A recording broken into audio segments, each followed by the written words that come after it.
अस्सलाम वालेकुम। आज इस टॉपिक में हम बात करने वाले हैं क्रॉस ड्रेनेज वर्क की। पिछली वीडियो में हमने इसी के बारे में बात की थी, लेकिन उसकी टाइप्स को डिस्कस किया था सिर्फ। तो आज हम उसके नेक्स्ट कैरेक्टरिस्टिक्स को भी देखेंगे। क्रॉस ड्रेनिंग एक्चुअली होता है कि irrigation project when the network of the canal branches canal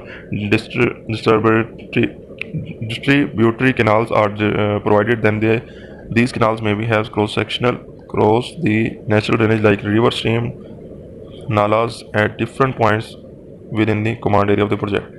actually इसमें बात कर रहा है कि क्रॉसिंग आप जब किनाल की करते हैं कोई ऑब्स्ट्रक्चर से बचने के लिए, ठीक है, कि कोई रुकावट आ रही है आगे रास्ते में, तो उससे बचने के लिए आप जब उसकी क्रॉसिंग करवाते हैं, या फिर ऐसा हो सकता है कि कोई दो पॉइंट्स दो नाले आपस में मिक्स हो रहे हो या एक ही सेम लेवल पे से गुजर रहे हो, तो एक को आप नीचे से गुजार देते हैं, एक को ऊपर से गुजार देते हैं, तो कौन सा सूटेबल रहता है आपके पास। आपने पिछली वीडियो में देखा कि टाइप्स होती हैं इसकी, एक में किनाल ऊपर होती है, दूसरे में किनाल नीचे आ जाती है। तो कौन से में किनाल ऊपर आएगी, कौन से में नीचे आएगी, और कौन से में किस केस में हम सेम लेवल पर रखेंगे, तो वो भी हमें डिसाइड करना होता है कि कौन सी टाइप यूज़ होगी कौन सी साइड के मुताबिक। तो कंडीशंस होती हैं कुछ। Cross drainage works to cross the drainage safety by the canal. Some suitable structures are required to construct. Work required to construct and cross. वो यही कह रहा है कि आपको क्रॉस ड्रेनेज वर्क करने पड़ेंगे उधर सेफ्टी के लिए, ताकि आपके कैनाल्स का पानी आपने जो प्रॉपर दोनों का जो यूजेज है, कैनाल का अलग यूजेज यूज़ कर रहे हैं आप आउटलेट पे, और उसी तरह आपका रिवर जो गुजर रहा है डिस्चार्ज वो एंड पॉइंट पे आप उसका मुख्तलिफ यूजेज है, ठीक है। तो दोनों का यूजेज पर्पज डिफरेंट है। अगर आप दोनों को मिक्स नहीं होने देंगे, मिक्स नहीं करना आपने, ठीक है, देन आप उसके लिए टाइप्स देखेंगे कौन सी क्रॉस किस तरह करना है, आप उन दोनों को क्रॉस किस तरह करवाना है। तो उसके लिए जो काम किया जाता है साइड पे उसको क्रॉस ड्रेनेज वर्क कहा जाता है, ठीक है। उसकी सेफ्टी के लिए कि पानी का पर्पस जो है वो ख़त्म ना हो सके, तो उसको सेफ रखने के लिए कैनाल वगैरह को किया जाता है काम ये। Necessity of the cross drainage to watershed canal downs cross their drainage, but in actual orientation of the canal network, this idea condition may not be available, and the obstacle like the natural drainage may be present across the canal. So the cross drainage work must be provided for running the irrigation system। कहता है कि irrigation system के लिए water shade जो है provide करने होते हैं, नेचुरल ड्रेनेज प्रोवाइड करना होता है, ताकि उसे इरीगेशन पर्पजेज़ के लिए यूज़ कर सके। कैनाल के लिए आप मुख्तलिफ पर्पजेज़ होते हैं, तो उन सब पर्पजेज़ की बात वही आ रही है कि इरीगेशन सिस्टम के लिए आपको ये प्रोवाइड करना लाजमी होता है कि पानी का पर्पज़ जो होता है उसको डिस्ट्रॉय ना किया जा सके। At crossing point the water of the canal and the drainage gate intermix. वो कहता है क्रॉसिंग पॉइंट पर मिक्स हो सकते हैं, तो स्मूथ रनिंग कैनाल को अलहदा स्मूथ रनिंग और ड्रेनेज की रनिंग के लिए ये क्रॉस ड्रेनेज जो है रिक्वायर्ड होती है। वही जो बात मैंने आपको पहले बताई कि इसको वजह यही होती है कि इसको ताकि पानी सेफ रख सकें, पानी की पर्पज़ ख़त्म ना हो, ठीक है। इसके बाद side condition of the crossing point में be such that without any suitable structure the water of the canal and drainage can not be diverted to their natural directions। कि वो कहता है side condition of crossing point में भी सच कि side की crossing point की जो है वो साइड की कंडीशन ऐसी होनी चाहिए जिसमें विदाउट एनी स्ट्रक्चर, उसमें यहाँ पे कोई आप स्ट्रक्चर नहीं दे रहे, ठीक है, आपको उसको डाइवर्ट नहीं करना पड़ रहा। मींस कि अगर आप वो क्रॉस हो रहे हैं, ठीक है, आप स्ट्रक्चर नहीं दे रहे उधर, तो आप चाह रहे हैं कि वहाँ एक स्ट्रक्चर हैवी दे के हम उसको गुजारें या उसको डाइवर्ट करके किसी और रास्ते से ले जाएं, तो वो काफ़ी कॉस्टली पड़ जाता है। तो फिर बेहतर ये है कि आप उसी के रास्ते से गुजारें, लेकिन थोड़ा सा ऊपर नीचे से करके, यानी कि उसमें एंगल दे के तो आप उसको प्रोवाइड कर दें, यानी कि क्रॉस कर दें, और क्रॉस वर्क ड्रेनेज के ज़रिए, ठीक है। ये एक प्रॉपर वे में यूज़ किया जाए ताकि इसका जो है इकोनॉमी भी डिस्टर्ब ना हो और हमारे वाटर भी डिस्टर्ब ना हो। इसी तरह टाइप इसकी टाइप से ये बात हम कर चुके हैं पिछली वीडियो में, तो आप वहाँ से इसको देख सकते हैं। मैं आपको जल्दी जल्दी बता दूँ, इसमें पहली टाइप में कैनाल ऊपर से गुजर रहा है, ड्रेनेज नीचे से गुजर रहा है, और दूसरे केस में ड्रेनेज ऊपर है, अब कैनाल नीचे है। तीसरे केस में दोनों को सेम लेवल पर रखा गया, दोनों की इंटरमिक्सिंग हो रही है, ठीक है, लेवल क्रॉसिंग है। और पहली जो टाइप है उसमें दो टाइप्स हैं, एक्विडक्ट और siphon aqueduct.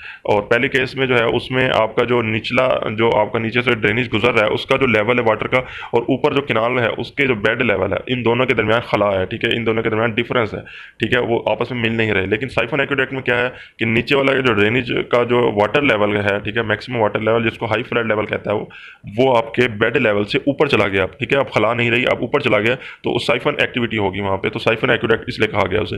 Passage, super passage क्या है, इसमें आपका जो है पानी वही बात है, इसमें इसमें अब ड्रेनेज ऊपर आ गया और केनाल हाँ जी, ड्रेनेज ऊपर आ गया और केनाल नीचे आ गया, तो केनाल का जो फुल सप्लाई लेवल है, ठीक है, अब उसके और जो ऊपर ड्रेनेज है उसके बेड के दरमियान वही फासला है जिस तरह ऊपर एक्यूडेक्ट में था, ठीक है। उसी तरह सुपर पैसेज में फासला होगा, खला होगी, तो वो आप सुपर पैसेज कहेंगे।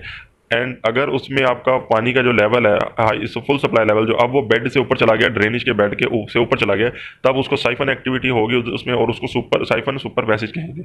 इसी तरह अगर लेवल क्रॉसिंग होगी, लेवल क्रॉसिंग में दोनों को इंटरमिक्स करेंगे और एट द एंड पॉइंट्स दोनों पे हम कैनाल हेड रेगुलेटर और ड्रेनेज हेड रेगुलेटर लगा के अपनी जो मर्जी का डिस्चार्ज है जो हमें रिक्वायर्ड था वो हम वहाँ से ले लेंगे, ठीक है। तो आप ये देख सकते हैं, ये सारी इसकी डेफिनेशन पढ़ सकते हैं, ठीक है। इसमें वही बातें लिखी हैं जो मैं आपको समझा चुका हूँ। ये मैं डायग्राम दिखा देता हूँ, यहाँ पे देख सकते हैं इसमें HFL और केनाल के जो बेड लेवल है इसके दरमियान फासला मौजूद है, खला है। तो ये है आपका एक्वेडक्ट, ठीक है। एक्वेडक्ट और सुपर पैसेज में सिर्फ यही फ़र्क है कि इसमें केनाल ऊपर आ जाती है और नीचे स्ट्रीम आ जाती है, या फिर कोई भी ड्रेनेज आ जाती है। और दूसरे में जो है उसमें केनाल ऊपर और ड्रेनेज ऊपर आ जाती है और केनाल नीचे आ जाता है सुपर पैसेज में। तो बस यही कुछ फ़र्क है। साइफन में इसमें साइफन एक्टिविटी होगी, आप थ्योरी पढ़ सकते हैं, ठीक है। तो इसमें हम सिंपल ये बात कर चुके हैं। पहले इसमें आपका बेड लेवल जो है, यहाँ पे स्टीम का जो बेड लेवल है उसको हम डाउन करते हैं, नीचे कर देते हैं, जिसकी वजह से पानी का जो HFL लेवल है तो वो देख सकते हैं किनाल के बेड लेवल से ऊपर चला गया। तो इसको हम साइफन कहते हैं। इसमें साइफन एक्टिविटी भी होती नजर आ रही होगी आपको। तो इसमें आप देख सकते हैं सुपर पैसेज का वही केस है, इसमें सिर्फ स्ट्रीम ऊपर आ गई है। अब इसमें फुल सप्लाई लेवल जो किनाल का है वो ऊपर चला गया HFL स्ट्रीम के बेड लेवल से, ठीक है। तो ये सुपर पैसेज आ गया था और इसके बाद साइफन सुपर पैसेज आ जाता है। इसमें भी यही है कि फुल सप्लाई लेवल जो है आपका HFL उसके बेड लेवल से ऊपर चला गया, ठीक है। इसमें खला नहीं है। तो लेवल क्रॉसिंग एक दूसरे के लेवल में होते हैं, ठीक है। वो एक दूसरे के ऊपर नहीं होते हैं, बिल्कुल बराबर से गुजर रहे हैं और इंटरमिक्स हो रहे हैं। और ये तब किया जाता है, यहाँ पे लिखा हुआ है कि जब आपको सेम क्वालिटी की वही आपकी क्वालिटी डिस्टर्ब नहीं हो रही है एक्चुअल, कि आपको जो एंड पॉइंट पे वाटर की क्वालिटी चाहिए वही आपको मिल पा रही है क्रॉसिंग होने के बाद भी, तब आप ये लेवल क्रॉसिंग देंगे वहाँ पे, अदरवाइज ये काम नहीं करेंगे। और एंड पॉइंट पे कैनाल हेड रेगुलेटर और स्टीम रेगुलेटर मींस ड्रेनेज कह सकते हैं। रिवर पे रेगुलेटर्स लगे होते हैं ताकि रिवर से अपनी अमाउंट जो रिक्वायर्ड अमाउंट है उसका डिस्चार्ज ले सकें। और क्रस्ट वाल भी यूज़ की जाती है इस पर्पज़ के लिए। तो ये देख सकते हैं यहाँ पे ये क्रॉस हो रहे हैं और यहाँ पे एंड पे रेगुलेटर लगा के डिस्चार्ज अपनी मर्जी का ले रहे हैं। इनलेट और आउटलेट, इनलेट में है देख सकते हैं एक कैनाल गुजर रही है, उसमें स्ट्रीम एंटर हुई एक साइड से और दूसरी साइड से उसने आपको लीडिंग चैनल जो दिया उससे आपने उसको निकाल लिया, ठीक है। और ये मिक्सिंग हो रही है, इसमें आप देख सकते हैं किनाल का पानी स्ट्रीम के पानी के साथ मिल रहा है, मिक्स होके जा रहा है। और तो ये वही उसकी लेवल क्रॉसिंग ही है, ठीक है। एक तरह की ये उसकी एक टाइप है इनलेट और आउटलेट। तो इसमें थोड़ी सी अमाउंट जो है रिवर की या स्ट्रीम की आप इसमें एंटर करवाते हैं। जब आपकी स्ट्रीम के जो है कह सकते हैं कि काफ़ी थोड़ी है स्ट्रीम, ठीक है, आपका रिवर नहीं है वो स्ट्रीम है, उसकी थोड़ी विड्थ है, ठीक है, किनाल से, तब आप ये इनलेट और आउटलेट वाला काम करेंगे कि स्ट्रीम पास करवाएंगे किनाल के अंदर। क्योंकि छोटा हिस्सा जो पानी का होता है वो बड़े पानी के हिस्से में गिर जाता है, लेकिन बड़ा पानी का हिस्सा छोटे पानी के जो छोटा क्रॉस सेक्शन होता है, स्मॉल क्रॉस सेक्शन में लार्ज क्रॉस सेक्शन वाला वाटर नहीं आ सकता। तो इसलिए ये तब होगा जब आपकी स्ट्रीम जो है स्मॉल विड्थ के क्रॉस सेक्शन उसका कम है, तब ये पानी यहाँ पे आप एंटर करवाएंगे। इनलेट और आउटलेट तब देंगे। इसके बाद सिलेक्शन इसकी क्या किन चीज़ों पर डिपेंड करती है, सिलेक्शन के लिए क्या क्या क्राइटेरिया होने चाहिए। इसके लिए वो कहते हैं यहाँ पे कुछ फैक्टर्स हैं, रिलेटिव बेड लेवल्स पे डिपेंड करते हैं जो, ठीक है, रिलेटिव बेड लेवल होने चाहिए दोनों के एक दूसरे के रेफरेंस में, ठीक है। और दूसरी यहाँ पे फैक्टर जो पॉइंट्स बता रहा है, following points should be remember while recommending the type of the work. तो type of the work select करने से पहले आपको ये चीज़ें याद रखनी है कि ये पॉइंट होने चाहिए कि क्रॉस पॉइंट जो हो वहाँ पे दोनों एक दूसरे के राइट एंगल पे इंटरसेक्ट कर रहे हो, मीन्स कि एक यहाँ से आ रहा है तो दूसरा उसके 90 के एंगल पे आना चाहिए, इस तरह, ठीक है। तो अगर 90 के एंगल पर नहीं है तो उसके लिए आपको प्रॉब्लम हो सकती है काफ़ी क्रॉस ड्रेनेज करते हुए। तो 90 का एंगल होना लाजमी है। आप चेक करें जहाँ पे 90 एंगल बन रहा हो तो वहाँ पे आप क्रॉस ड्रेनेज दें, ठीक है, उस पास जगह पे। और दूसरा पॉइंट आपने किस जगह पे देना है, आपने पहले देखना है कि जहाँ पे उसका क्रॉस सेक्शन दोनों का, ठीक है, कैनाल का और ड्रेनेज का दोनों का डिफाइन है, ठीक है, मीन्स के उसमें इरेगुलरिटी नहीं है, ठीक है, उसमें डिफाइन है वो, ठीक है, प्रॉपर वे में। रेक्टेंगुलर तो रेक्टेंगुलर ही जा रहा है, ट्राइपोसाइडल है तो ट्राइपोसाइडल ही ऑल थ्रो जा रहा है, ठीक है, कुछ अप टू सम डिस्टेंस, ठीक है। उसकी उसमें इरेगुलरिटी नहीं होनी चाहिए उस जगह पे जहाँ पे आप उसको क्रॉस करना दे रहे हैं, ठीक है, वहाँ पे डिफाइन होना चाहिए, उसकी क्रॉस सेक्शन प्रॉपर होना चाहिए।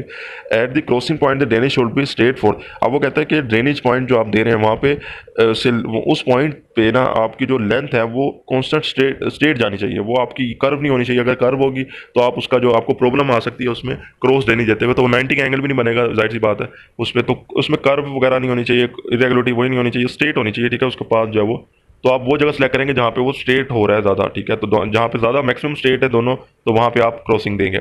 और चौथा पॉइंट है कि विड्थ ऑफ दी, अब आपने वो जगह सेलेक्ट करनी है दोनों की जहाँ पे विड्थ आपको दोनों की कम मिल रही है, ठीक है। तो ज़्यादातर रिवर की बात करते हैं ड्रेनेज की, जहाँ पे आपको विड्थ कम मिल रही है उसकी, तो आप वहाँ पे दोनों को क्रॉस करवा सकते हैं ताकि आपका कॉस्ट कम लगे, कॉस्ट का खर्चा कम है और उस पर मटीरियल स्ट्रक्चर जो है वो हैवी ना बने।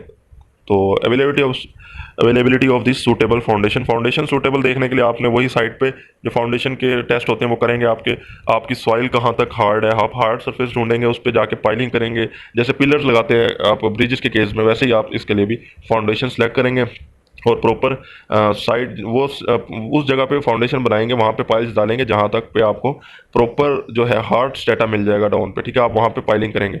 अदरवाइज अगर आपको हार्ड स्टेटा नहीं मिलता कहीं, तो आप वहाँ पाइलिंग करेंगे तो वो आप नुकसानदेह होगा स्ट्रक्चर के लिए, वो गिर जाएगा, स्टेबल नहीं रहेगा। ठीक है, तो उसको हार्ड स्ट्रैटा लाजमी आपने ढूंढना है पहले, तो फिर आगे जाके वर्क करना है उस पर। फाउंडेशन पहला काम होता है, अगर वो फेल हो गया तो स्ट्रक्चर फेल हो जाएगा। इसके बाद selection of the type of the cross section, cross drainage work, ठीक है। इसमें आप इकोनॉमी भी जो है हमारी, वो भी हमने कंसीडर करनी है जब सिलेक्ट कर रहे होंगे अपनी साइट को। और ठीक है, तो इकोनॉमी जाहिर सी बात है, ये जो फैक्टर उसने बताए सारे पीछे, इसमें इकोनॉमी जो है आपकी स्टेबल रहेगी, इकोनॉमी पे इतना खास इफेक्ट नहीं पड़ेगा अगर आप यही सिलेक्शन प्रॉपर इसी तरह करते हैं जो वो बताता है। तो इसके लिए आपको पहले प्रॉपर जो है प्रोजेक्ट मैनेजमेंट करनी पड़ेगी। उसके लिए आप इसको फ्लो चार्ट वगैरह बनाएंगे, इसकी कॉस्ट की जो है वो आप एस्टिमेशन करेंगे कि कितनी आने वाली है, तो वो सारा करके कैलकुलेशन करके जहाँ पे आपकी कॉस्ट कम लग रही हो तो आप इकोनॉमिकल साइड पे जाते हुए रहते हुए वो साइड चूज़ करेंगे। और तो इकोनॉमिकल भी रहना है आपने। इसके बाद एज डिस्चार्ज और ड्रेनेज आपने सेलेक्ट करते हुए ये भी देखना है, मेन पॉइंट्स तो ये है कि आपका ड्रेनेज जो है उसमें डिस्चार्ज कम ज़्यादा तो नहीं हो रहा, मतलब आपका हो सकता है कि हैवी सीजन हो कि विंटर सीजन में, क्योंकि वो नेचुरली फ्लो हो रहा होता है, उसको मैन कंट्रोल नहीं करता, मैन मेड नहीं होता, इसलिए वो मैन के कंट्रोल में नहीं होता एक्चुअली। तो उसका डिस्चार्ज होता है वो रेनी सीजन में बढ़ जाता है, क्योंकि किनाल का तो हम रेनी सीजन जब आती है तो हम उसके लॉक कर देते हैं, बंद कर देते हैं, तो उसमें डिस्चार्ज नहीं आ पाता इतना, तो कंट्रोल होता है उसमें। लेकिन ड्रेनेज और स्ट्रीम या रिवर के केस में डिस्चार्ज जो है वो बारिश के सीजन के थ्रू वो डिफरेंट आता है। तो जब बारिश का सीज़न होगा तो उसके मुताबिक जो उसका आएगा वो डिस्चार्ज मैक्सिमम आएगा। तो हमें ये सिलेक्ट करना है, पहले उसका ग्राफ देखना है कि पास्ट ईयर्स में उसमें मैक्सिमम कितना डिस्चार्ज आ चुका है, मीन्स के फ्लड के दौरान या बारिश जो आई तूफानों के दौरान उसमें मैक्सिमम जो पीक डिस्चार्ज है वो हमें चेक करना है। उसके अकॉर्डिंग हम उसको प्रोसीड करेंगे कि इतना डिस्चार्ज अगर इसमें आ गया तो ये स्ट्रक्चर जो हमने बनाया क्रॉस ड्रेनेज का, क्या ये डिस्टर्ब या डिस्ट्रॉय तो नहीं हो जाएगा। तो इसके बचने के लिए हमें उसको मैक्सिमम डिस्चार्ज के अकॉर्डिंग उसको मद्देनज़र रखते हुए उसको डिज़ाइन करना होगा। तो ये उसका मेन है कि आपको ड्रेनेज का डिस्चार्ज भी चेक करना है कि पास में कितना आ चुका है और कितना आ सकता है, ठीक है, वो पॉसिबिलिटी है। तो फैक्टर ऑफ सेफ्टी रखते हैं इसमें। कंस्ट्रक्शन के दौरान प्रॉब्लम्स क्या आ सकती हैं, आपको मटेरियल लाते हुए प्रॉब्लम्स हो सकती हैं, आपको साइट देखनी है, वो साइट सेलेक्ट करनी है जहाँ पे आपको करीब मटेरियल मिल सके, वही बातें सारी कि इकोनॉमिकल आपने देखना है, वाटर लेवल देखना है कि वहाँ पे पानी की मौजूदगी है, जो आप मजदूर अवेलेबल हैं वहाँ पे, लैंड प्रॉपर हो ताकि ट्रांसपोर्टेशन हो सके, वहाँ पे आप वर्क कर सकें, ठीक है, मजदूर ला के काम किया जा सके। तो ऐसी जगह पे आपने सेलेक्ट करनी है। तो कंस्ट्रक्शन के दौरान जो प्रॉब्लम्स आती हैं उनको भी आपने साइट सिलेक्शन के दौरान मद्देनज़र रखना है। तो थैंक यू, ये हमारा था क्रॉस ड्रेनेज, इसकी सिलेक्शन कैरेक्टरिस्टिक्स, और हमने टाइप्स वगैरह सारी देख ली। तो पिछली वीडियो में हमने टाइप्स देखी थी, अगर आपको क्लियर नहीं हुई हो तो आप पिछली वीडियो देख सकते हैं। Thank you.